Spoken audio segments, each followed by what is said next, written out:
Windows Emulator has been making large strides on Android, which brings us to actually witnessing God of War 2018 running on an Android device.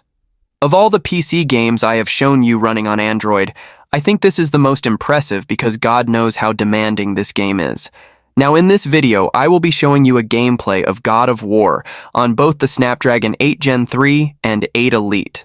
Now the gameplay you are watching right now is from the Snapdragon 8 Gen 3 running on a Winlator, which is in fact showing impressive results right now as it's actually getting up to 30 FPS. But the average frame rate performance is rather shaky by quite a lot. But then again, the fact this is even running on an Android device is a miracle in itself, because I don't think anyone back in 2018 would have ever believed God of War would be running this well on an Android device 6 years into the future.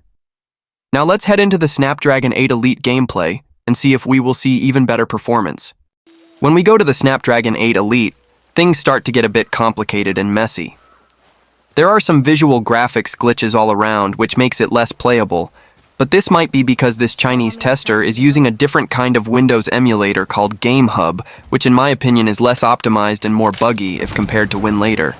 But in terms of performance, the Snapdragon 8 Elite blows the Snapdragon 8 Gen 3 out of the park, because what we are witnessing right here is a whooping 45% increase in performance compared to the 8 Gen 3.